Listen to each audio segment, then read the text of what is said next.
Master 16, and homage to Master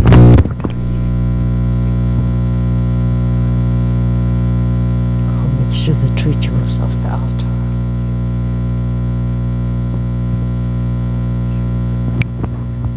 Homage to the main deity of the group practice today, Vaisaya Guru Tathagata, the medicine Buddha, and all the deities, all of his retinues, dakinis.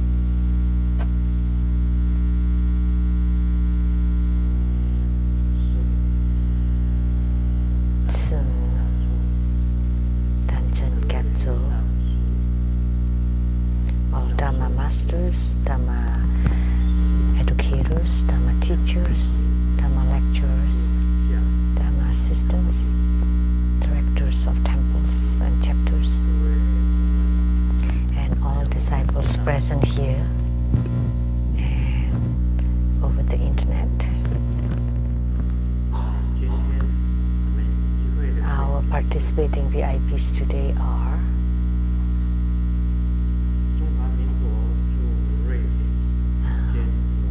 Madam to Ambassador Daniel Liao, the Republic of China's rep to Norway and Sweden, Dharma Sister Judy. The academician from Academia Seneca, Professor Zhu Siyi, and Madam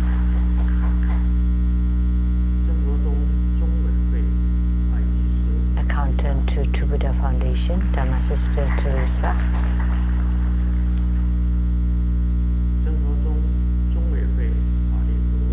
Law Advisor to Buddha Foundation, the Attorney Jennifer Zhou.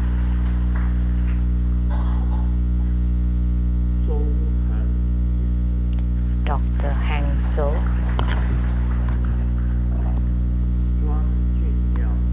Dr. Ryan Zong.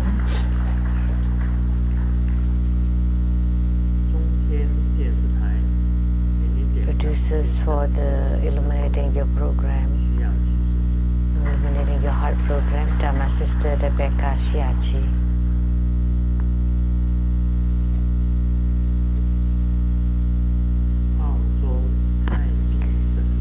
The Australian Justice of Peace, Mr. Liang Minghao and his wife.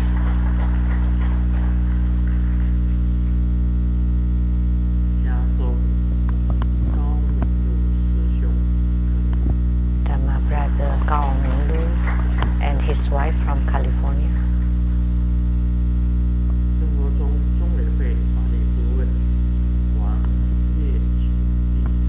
Law Advisor to Buddha Foundation, Ms. Huang Kim.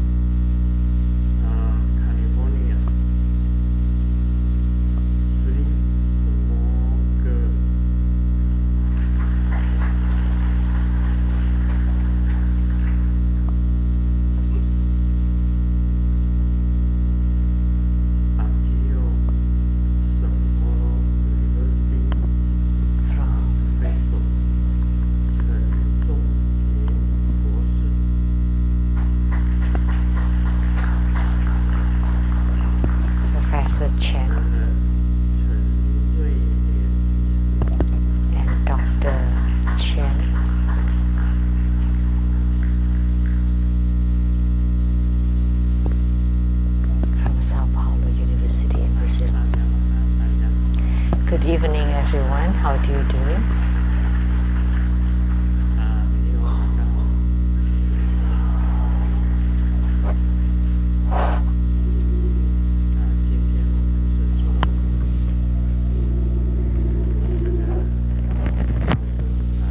Today, we had the group practice of Medicine Buddha or Vaisaya Guru Tathagata. And today we have many people coming from faraway places and many countries. They all came here to the head temple, the Seattle Lechang Temple,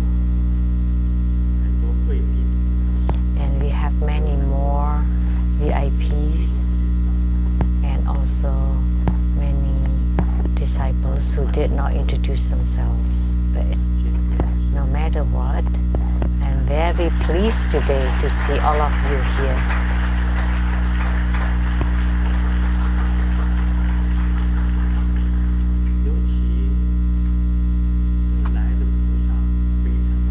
Especially today, we have extremely many bodhisattvas descending. Many more, about 3 to 4 times more than the other times.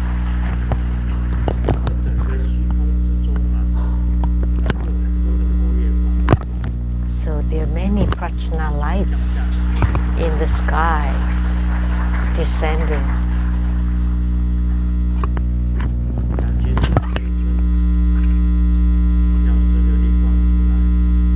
Actually, this deity, the Vaisaya Guru Tathagata,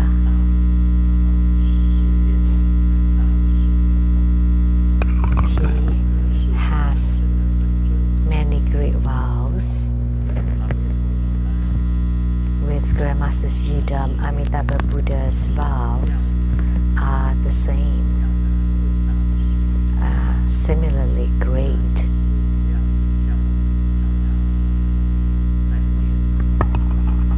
Like when we often chant, upon seeing the Buddha, we transcend life and death. Like the Buddha, we liberate all beings. So like a Buddha, you deliver all sentient beings. I know of one thing. It's like this.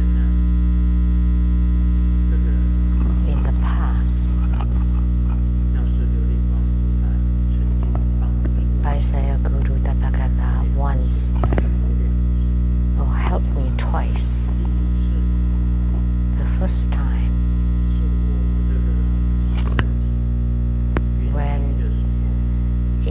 when I lived in seclusion, my body was not well. My body felt like it was splitting, and I called it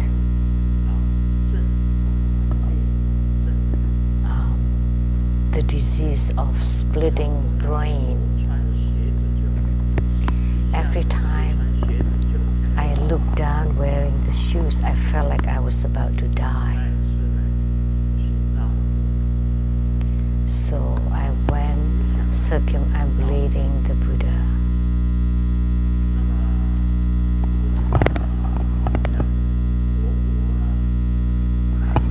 Like what I know about Buddhist countries like mainland China. It's the place where Chinese Buddhism flourished, and Japan,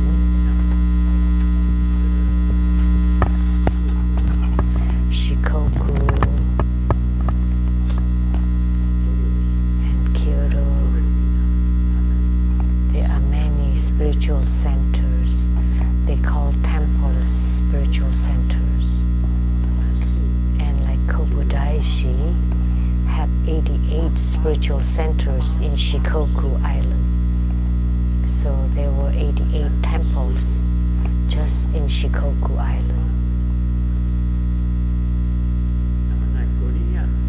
And in Korea, I had never been to Korea then. And Korea is also a Buddhist country because Buddhism started from India to Southeast Asia, and then to Tibet, to China, the Little Kingdom, to Korea, and then to Japan. So I wanted to choose a place I had never been and to circumambulate the pagodas. So I went to Korea. Felt really sick when I was circumambulating the pagoda, and eventually we got to to the huge statue of Medicine Buddha.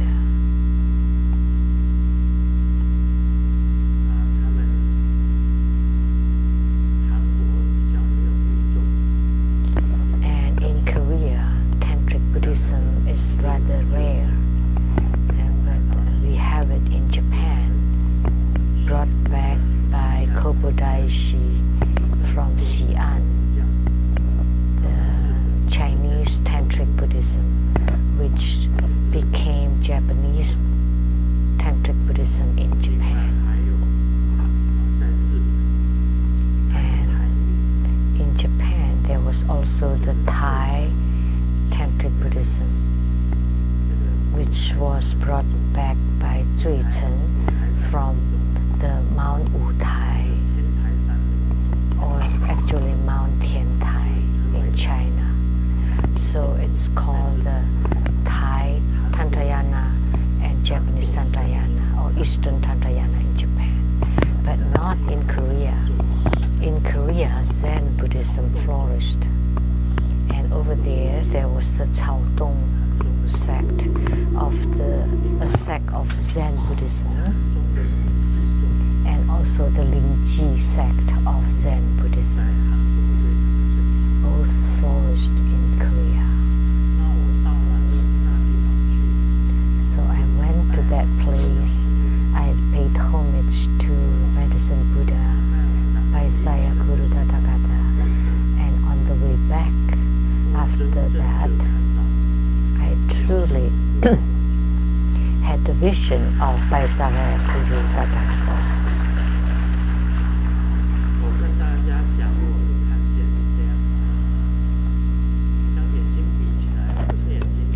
Let me tell you how I had the vision.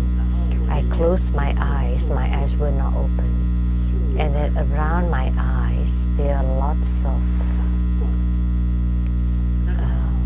shining light, and it's not due to the eyes. It's round rays of light. It's very fine, delicate rays of light, and I knew that I would see Buddhas and Bodhisattvas. The way I see the appearance of the Buddhas and Bodhisattvas, always like this, like rays of lights around, and in the middle there would be a brown white screen. Then I saw the Medicine Buddha, and also what I chanted earlier, the Medicine King Bodhisattva, Supreme Medicine Bodhisattva, Sunlight Bodhisattva, Moonlight Bodhisattva, and the 12 Medicine Generals. I saw them all,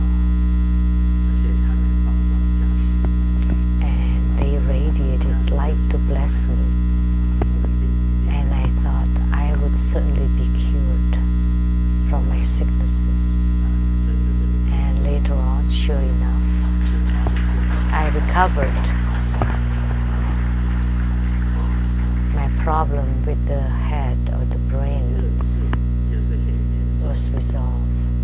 And the second time, it was also severe when my leg was swollen.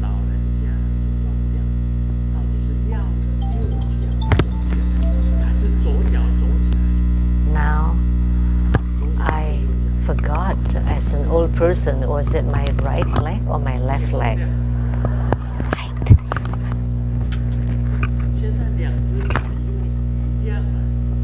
Because both legs are the same, so there's nothing special. Because the leg didn't leave any mark, so I forgot whether it's the right or the left leg. In any case, one of my legs was swollen, really huge. And the doctor diagnosed it as the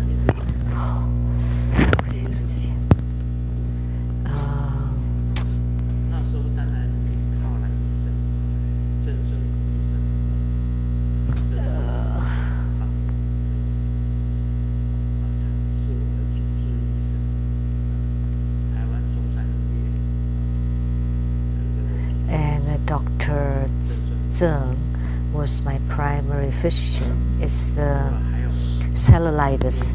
That was the cellulitis.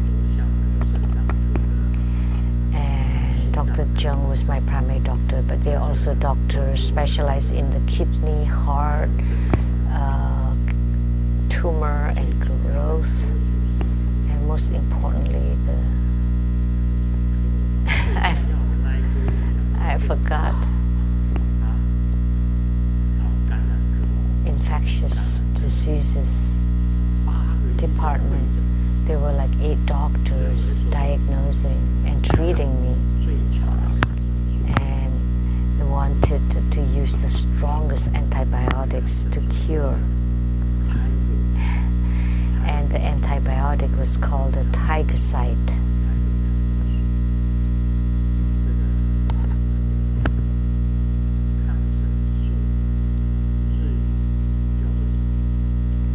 Antibiotics in Japanese, what do you call it?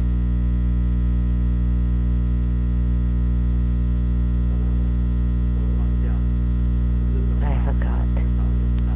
I rarely use that Japanese.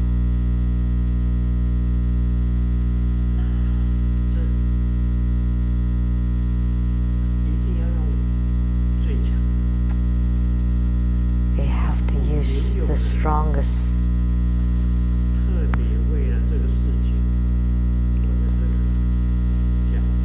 And someone utilized this problem with my leg, went to Korea. That place in Korea called the Mount Bagong, and prayed to the Vaisaya Guru Tathagata. Someone prayed for me, and afterwards after being cured by the doctors, it subsided gradually, and finally I recovered.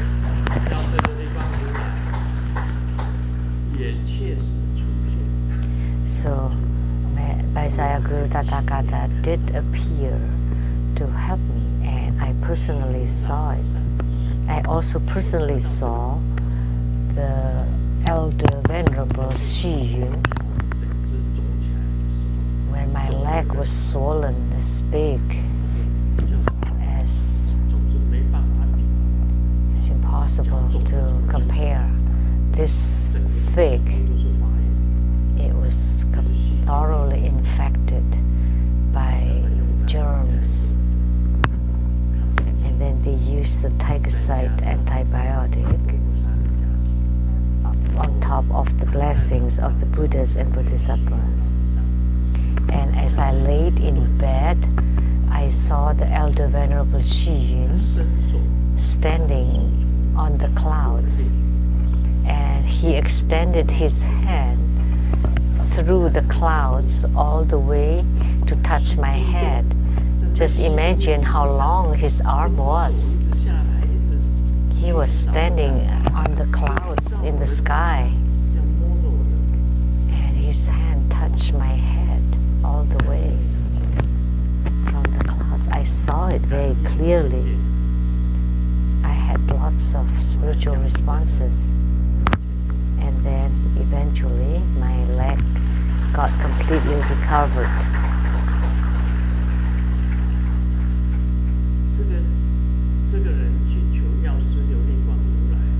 And when this person prayed to the medicine Buddha, there were also miracles.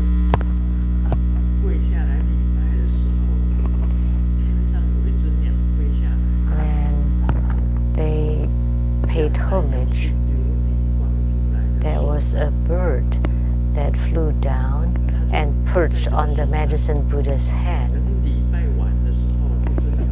And after the homage was done, the bird flew away. So that happened, that kind of spiritual response happened. So been saved by Saya Guru Tathagata twice.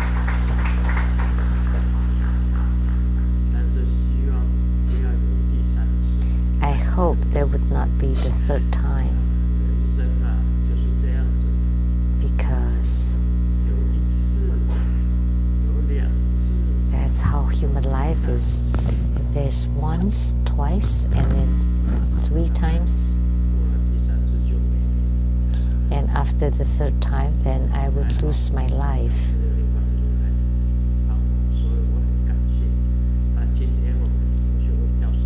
So I'm very grateful, and the group practice of Saya Guru Tathagata today, the Tathagata and all of his retinues descended.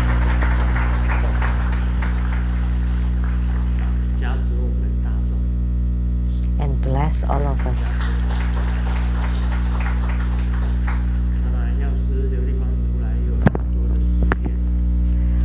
Resident Buddha had many vows, and his vows were all great, quite incredible. He had 12 great vows, and his retinue are numerous.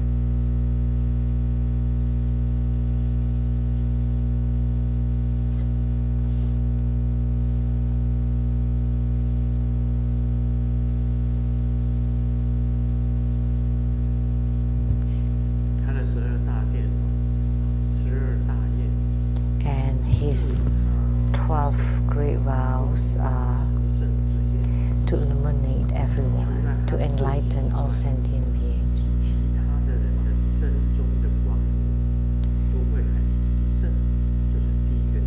So all the lights of everybody will be extremely supreme.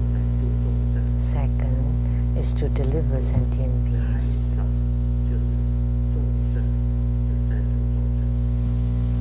So, to help sentient beings, to satisfy all needs of sentient beings, so that all wishes fulfilled, so he could bestow upon sentient beings. The fourth is to enable all sentient beings to live peacefully in accordance with Mahayana. So every sentient being will practice not just Hinayana, so not just self-liberation, but to save everybody.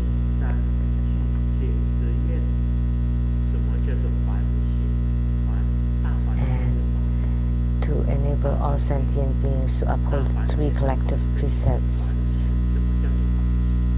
So the great Brahma heaven. And what is this Brahma cultivation? Is the pure conduct, which is what we often say, the conduct of the 4 immeasurables. So,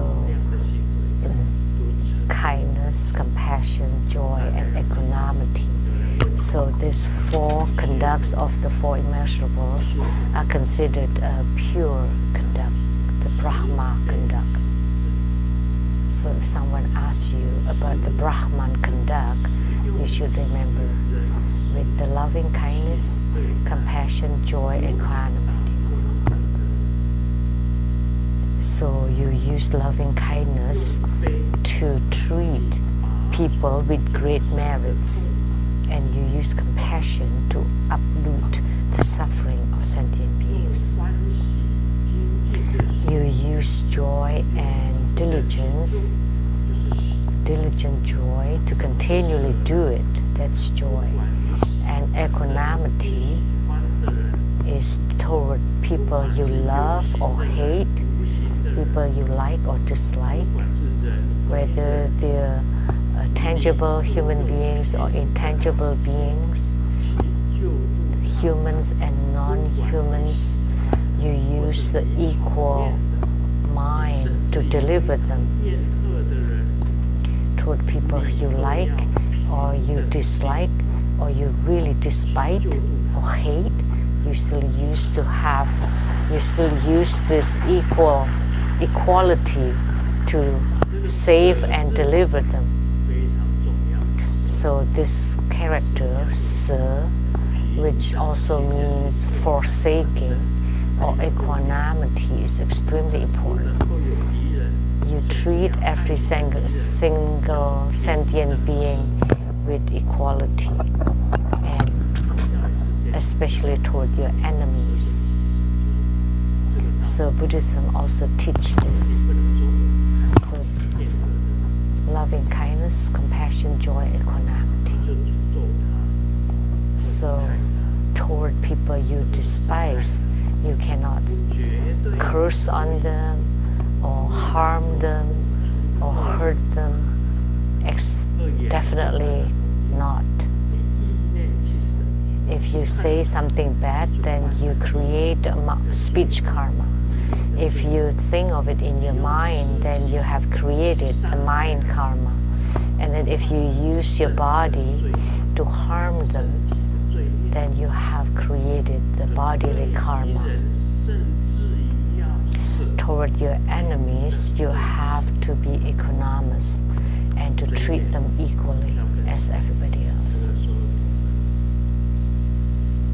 So I want to remind all disciples that you have to respect everybody.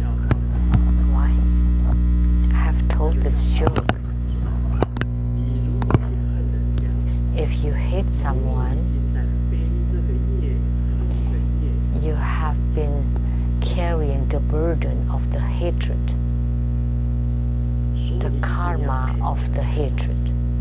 That's why you have to love all sentient beings equally. Jesus also said, Jesus was a guru. We have enshrined a statue of Jesus there. He's also my guru. When I was a Christian, he had said, you have to love your enemies. And the Buddha is the same. And the medicine Buddha too. You have to perform the Brahman conduct, which is you have to be kind, compassionate, joyous, and equanimous. So you use kindness to treat people in good luck and compassion to people with bad luck, and then you do all this with joy, and with equanimity you treat all sentient beings equally. This is the spirit of Buddhism. That's the Brahman conduct. 6. To enable those in needs to become fulfilled. So, the vow of Medicine Buddha. He could help me. If my leg did not get better, it had to be amputated. The doctors was in the opinion if the antibiotics could not cure it, in order to save my life, my leg would have to be amputated, and then I would be handicapped. Then that would be a horrible thing. So Medicine Buddha could protect those who are lacking to become complete. 7. To eradicate all sentient beings' illnesses and to give peace and joy and to attain the Supreme Buddhi. 8. If you pray, you can transform females into males. You can let him make the females give birth to sons. The X-ray x-rays check it was a girl, but because you prayed to Medicine Buddha, you give birth to a son. There was a Taiwan disciple that in the x-rays it was all girls, but she gave birth to a boy. So this kind of things happen.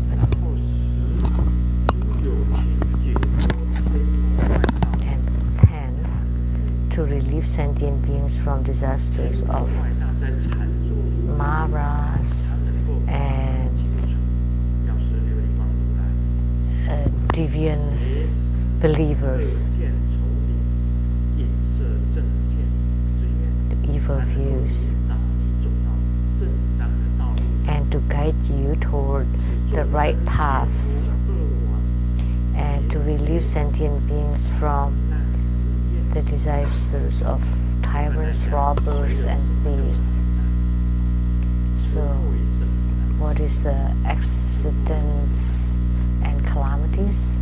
One of them is car accidents, earthquake that kill you, flood, or in the ocean that you drown in water, you will burn to death by fire, or the wind storms like in America, the tornadoes. So the natural disasters like earthquake, car accidents can be avoided by practicing this deity. If you often chant his name and you're in yogic union with him, then you would be able to avoid these disasters and accidents. 11th, or accidental death. To provide food and drink to starving and thirsty beings, and to provide beautiful clothing to the poor. And 7th is to eradicate all illnesses of sentient beings. This is extremely important, especially in old age. In the past, when I was young, I said something very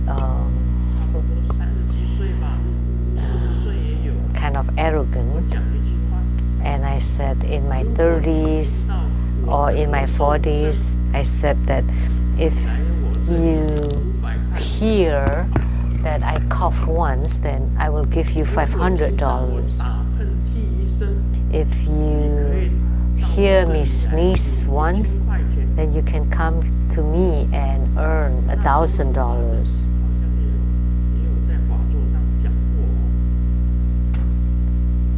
I have said this on the Dharma throne, right? Yes. But now I would not. I don't dare to say that, because my mom often reminded me, once you grow old, I told my mom, why do you walk so slowly? It was, I could climb the mountain really fast. I climbed the Rainbow Mountain, and I've walked very far away, and I turned around and my mom was still at the bottom around the corner. And I asked her, why didn't you come up fast? And when she got to my side, she said, you will know when you reach my age. Now I know. I'm about there. So human beings should not say something so hefty, so hardy. And with the protection of Buddhas and Bodhisattvas, and with the love of Golden Mother and the care, the Golden Mother, and I will not definitely suffer from any illness. But it turned out I did suffer twice from huge problem. But now, in Taiwanese years, I'm 75.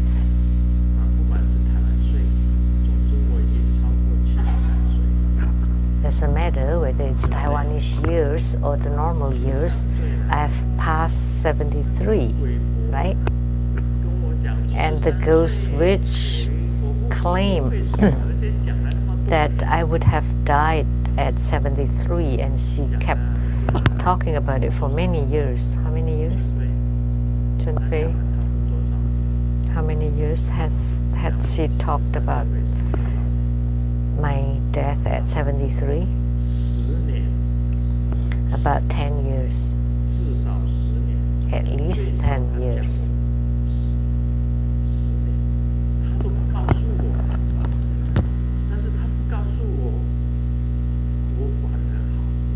She didn't tell me, but that's a good thing. Because if she told me 10 years ago that you would die at 73, then I would start to worry from then. Every day I would be really forlorn. She just told me this past 2-3 years that the witch had been talking that Grandmaster would die at 73. So today I would play this do-re-mi to her. She is definitely wrong. Every time when she predicted someone would die at a certain age, she was always wrong. And there are two people here right now. The father and mother of Zhang Tze are here.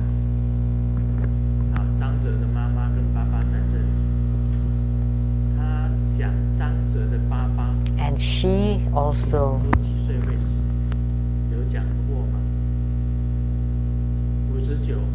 claimed that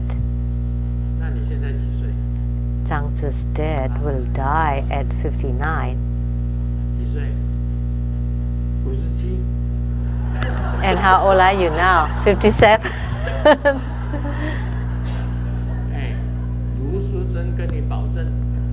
But Grandmaster Lu guaranteed that you would not die at that age.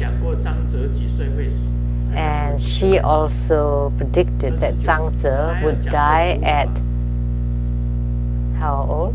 29. Didn't she say 25 too?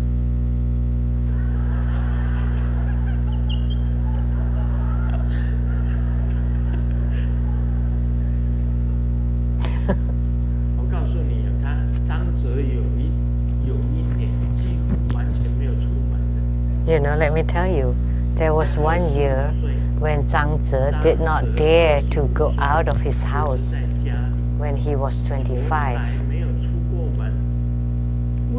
He never left his house at all. Why?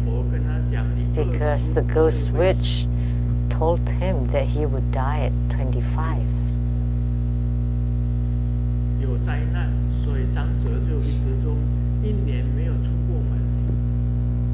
That he would suffer from calamities, so Zhang Tze did not leave the house for 1 year. And then also predicted him to die at 29. And I guarantee you that he would not die.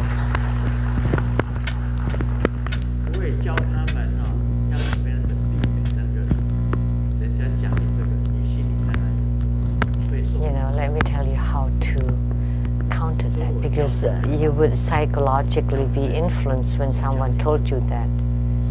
I told them a method, a dharma, and by doing certain thing, you would be able to avoid the calamity. Even if her calamity I mean, her claim was right, but no, she was always wrong. You know, I didn't do anything. I didn't do any practice. I didn't die. I didn't die. But of course not that I will not die. At the right time, I will die. Of course, it's okay. Because that's my destiny. Time has come. Then I would leave. Golden Mother has told me when I would leave. I know, but I'm not worried about that. Why? Because I just face it lightly. Whether you leave early or you leave later, everybody has to go. You know, the great mother, I mean, the lady from California said that, hey, human life is like calling on the phone. If you don't hang up first, I don't hang up first. Of course, you don't want to die young, like at 59. When I was 59, I was extremely strong. My body was strong. Even until now, at 75, my body is still very strong.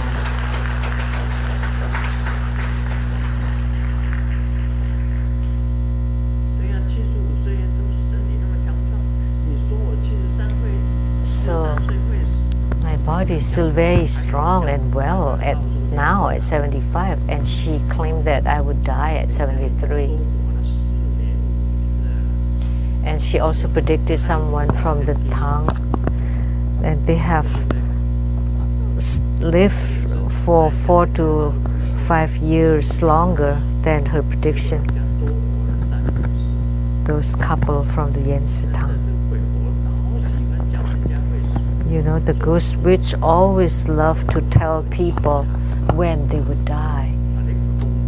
And she threatened them.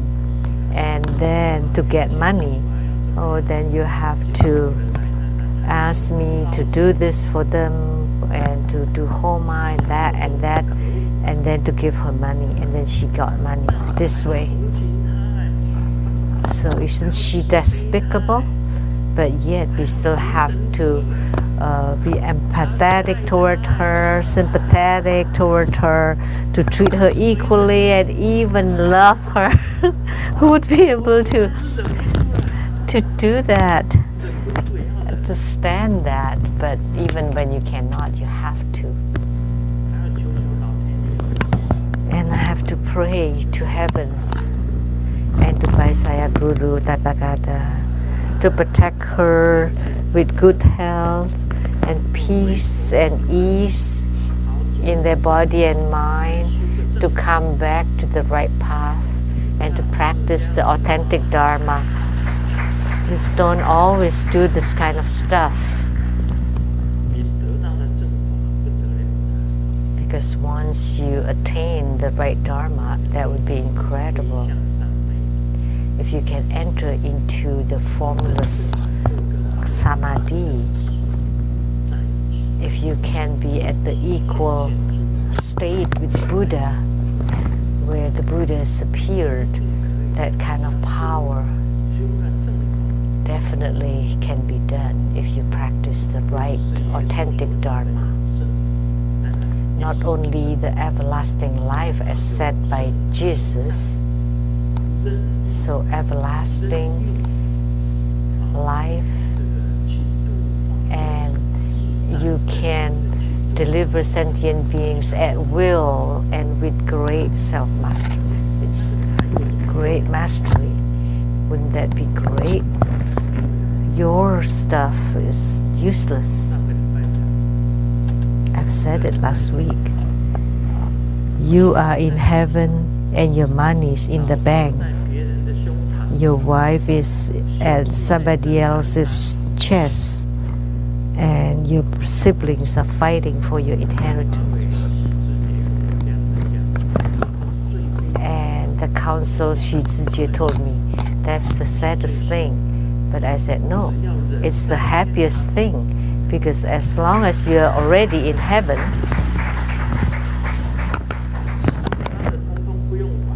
then you don't need to worry about anything else, whether it's money.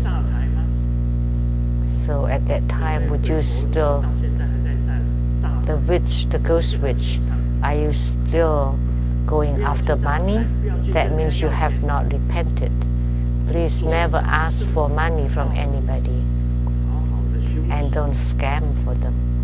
And if you walk the right path and cultivate spiritually diligently, then you would also have attainment. What time is it now?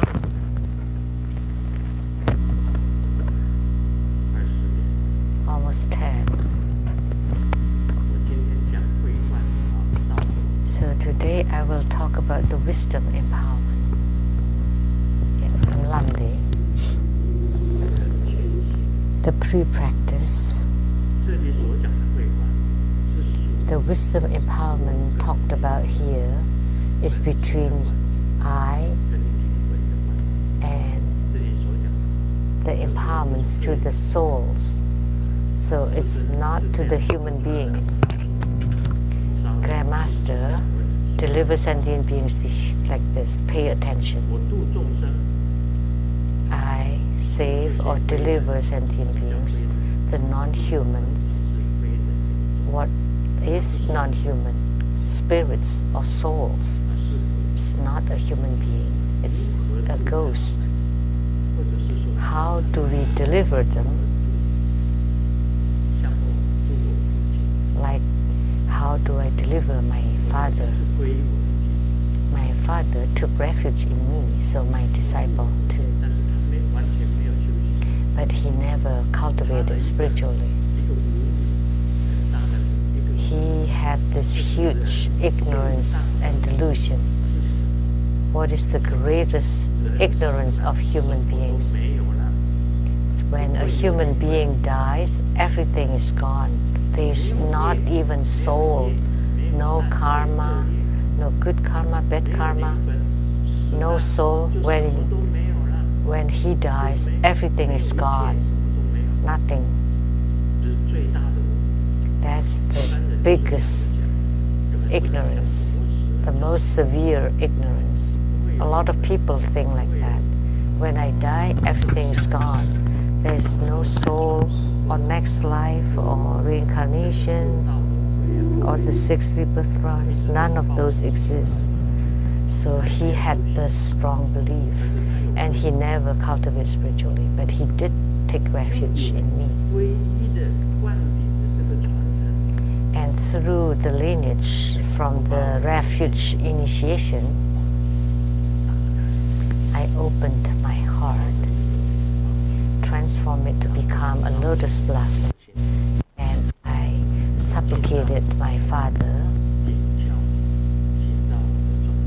to enter from the apex to my central channel and to the lotus inside my heart. And my father's soul and I merged to become one. Then make myself to enter into the heart of my yidam, to the yidam's heart. And I leave my father inside the heart of my yidams, and I return to the human world. That's how Bardo delivered my father. That's how Bardo delivered my father. I used this method to Bardo deliver him.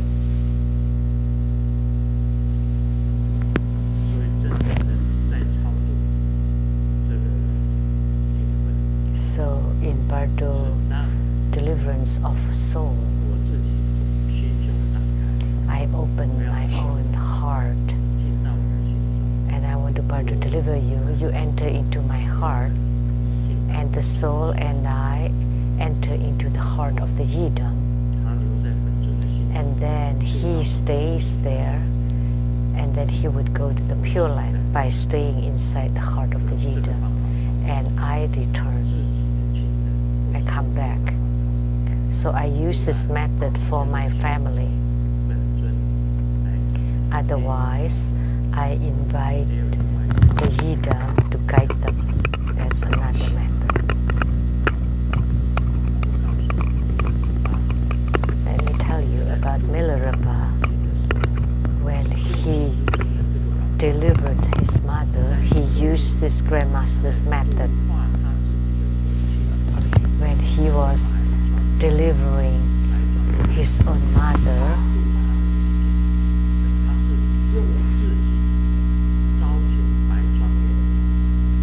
called the white, the Nangsha Karjan, and then invited his mother to enter into his heart, and by the power of the lineage from Marba, they went to the Pure Land and to leave the mother at the Pure Land, and then he came back himself.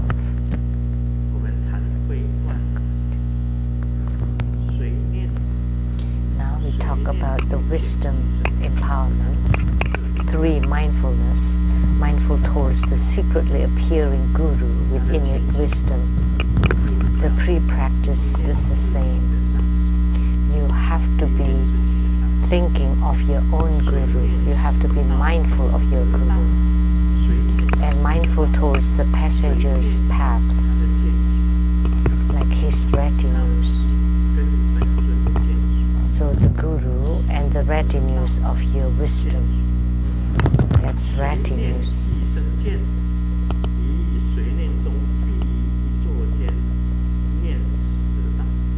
And mindful towards the innate realization. Amidst the naturally occurring mindfulness, one must think towards the messenger path in one sitting.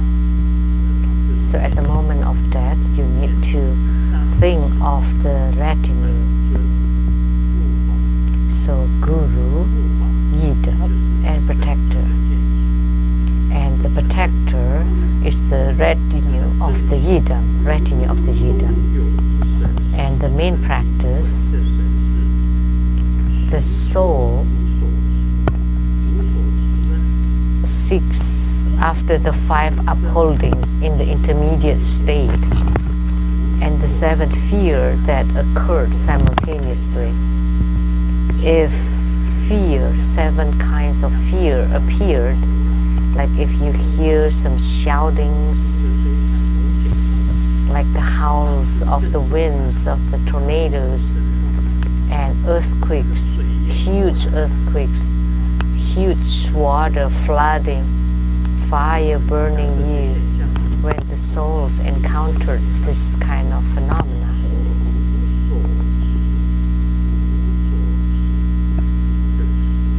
By either these upholdings, like chanting the mantra. If you can chant the mantra, chant the name of the root Guru, chant the name of the Protector or the mantra of the Protector, or the mantra of your Yidam, they are all fine. They all work. Or the bodhicitta, which is white like pearl.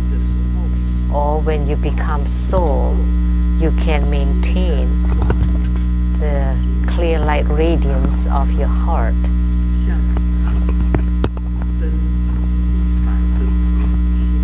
Which is bodhicitta, that's white like pearls, are the same as the success of failure of confirming the innate great bliss. Other than this phenomena of the intermediate state, no other continuum can happen. What is the goal? The goal is to be reborn into the Buddha land or to the Pure Land. Or you attain Buddhahood yourself. That's your goal. So what is the attainment of the clear radiance? Is the clear radiance that you generate by chanting mantra. The start of the affinity is of ardent importance. Remember your own affinity, the start of your own affinity.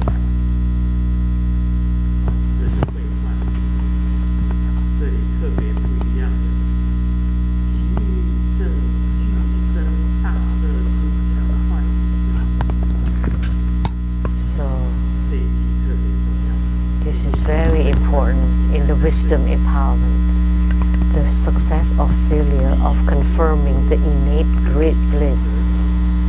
This is the key in the wisdom empowerment. Dakini is the messenger. Let me tell you, I often ask one person,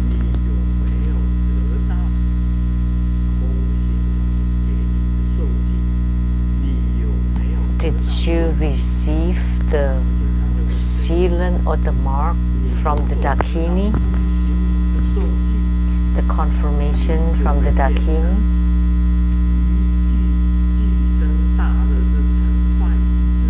If you receive this confirmation, then you would become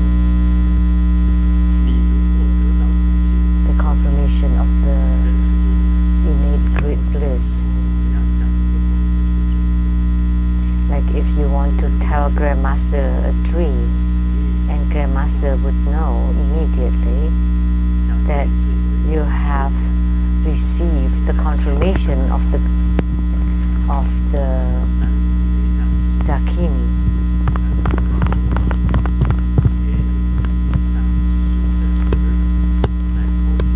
There was someone from Australia, which is the son of Master Lien Yi, which is the abbot of the San Yi Leizang Temple. He's a doctor, and he had received the mark or confirmation from a Dakini. So I told him, and you have to practice with great discipline, and after you have attainment, you would be able to widely deliver sentient beings. He just left a few days ago. There was a disciple who just received the confirmation from the Dakini. So if any of you has this, you have to remember this.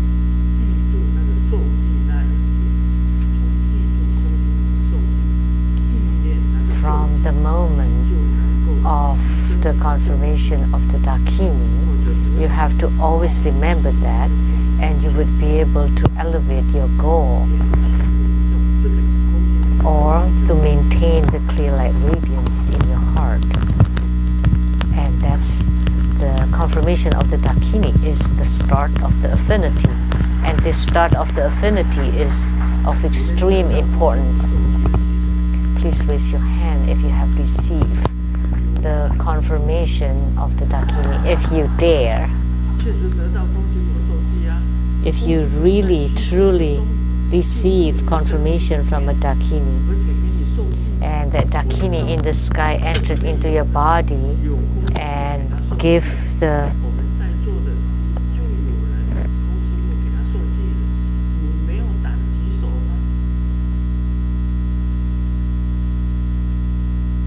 So I know one of you has received this. You saw the Dakini descended from the sky and entered into you, and then give you the confirmation, and there's sign of Dakini inside your body. Such a person exists. Someone raise.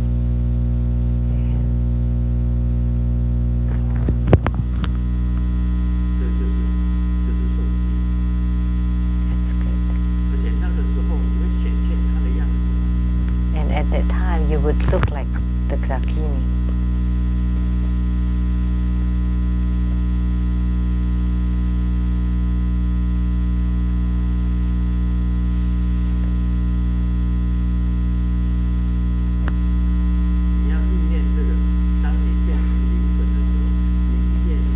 When you become a soul, you need to think of this. Then you would be able to to rise and to generate clear light radiance. So this is the start of the affinity, the marking by the Dakini.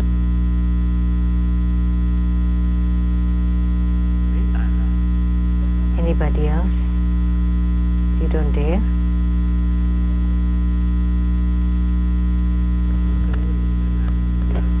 I'm asking you.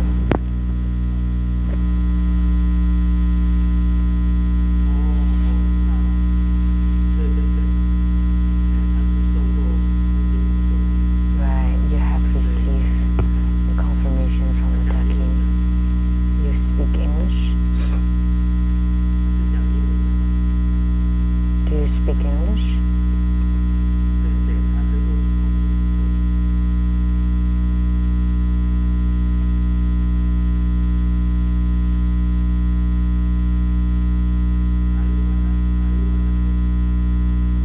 Do you want to say something?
Receive that confirmation.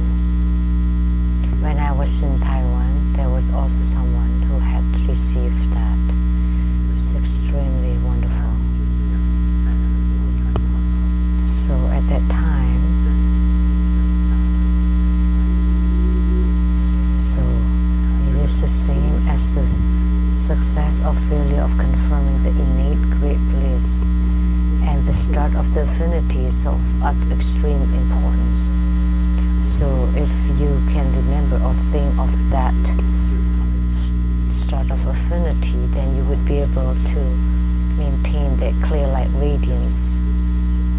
So the sage that can retain or maintain their own clear light radiance, it's called the clear light sage.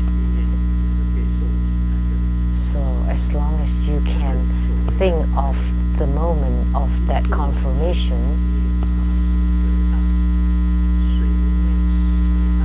is that you're mindful towards the messenger path, which is the retinues, the dakinis, who give you the confirmation or the mark. Like the Elder Venerable Si Yun extended hand to touch my head, or the 12 medicine generals, or the medicine Buddha, Amitabha Buddha. You need to be mindful of this, then naturally your body will be filled with light. This is very important.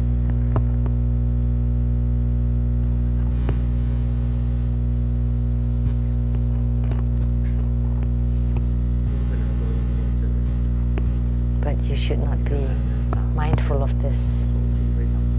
A man was playing mahjong and his luck is really bad.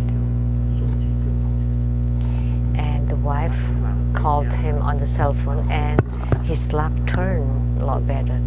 When he got home late at night, the wife was angry and throwing a tantrum, and said that you're a bad luck. And the woman said, well, you always say that the woman is bad luck, but why do you still want to marry us? Well, didn't you hear the idiom that from the bad luck we get something fortunate? Xiaoming told his mom that I'm the most powerful in class. Why did you say that? When they announced the result of the test, the doctor said that Xiaoming, only you dragged the whole class down. So he claimed that he had great power. Actually, his test score was really bad, so he dragged down the whole class.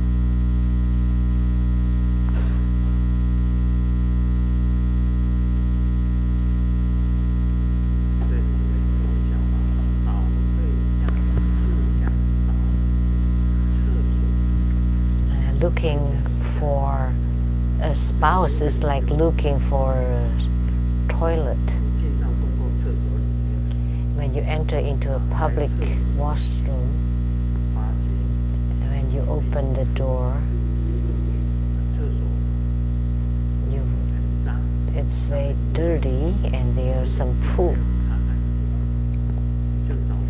Wasn't clean, so you went to the second. And there's no toilet inside. I mean toilet paper inside. And then you walk to the third room.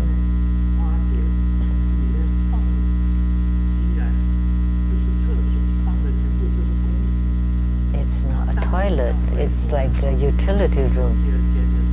When you want to go back and get to the first and second run, there are people inside. So you cannot find your spouse.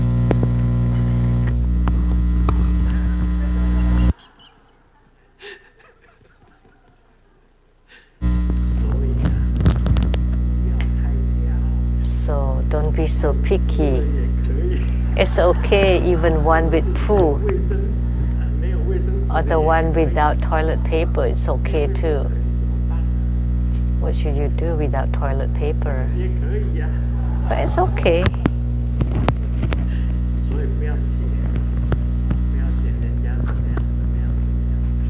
So don't complain that they don't have this and that, or someone's this and that.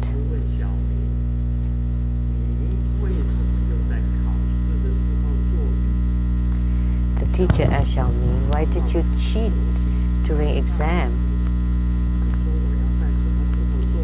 And Xiaoming, scratching his head, and said, then when should I cheat then if it's not during exams?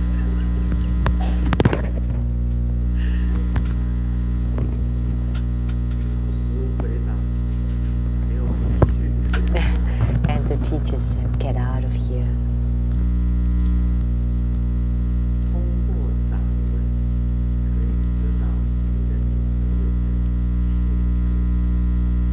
From the palm, you can tell the personality of your girlfriend. If the palm lines often appear on your cheeks, that means it's extremely violent.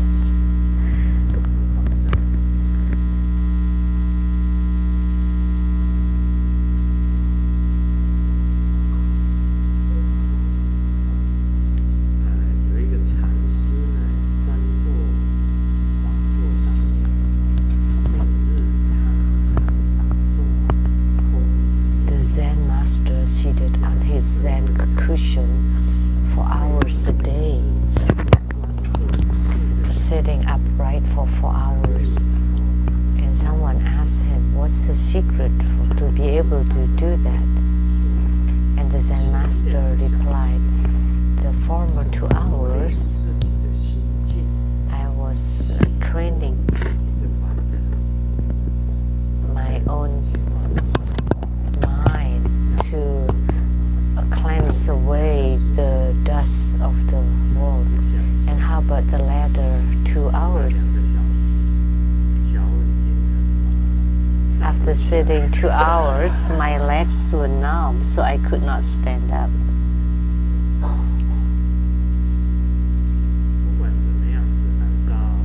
No matter what, according to the instruction of my gurus, we have to meditate every day. For spiritual cultivators, we have to learn to enter into samadhi. We have to meditate. But during meditation, in the beginning, your legs will hurt and you need to adjust your posture. Which part is sore and numb, you have to adjust until you find the most suitable position that you don't feel any more soreness or numbness.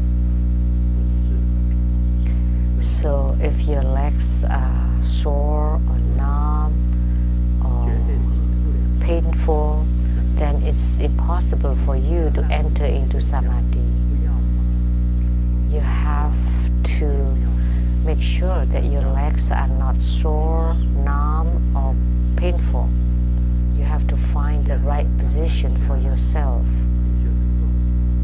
Then that was the first condition to enter into samadhi, the foundation. We were talking about Zen masters. You cannot sit for 2 hours that you cannot stand up anymore. This is important.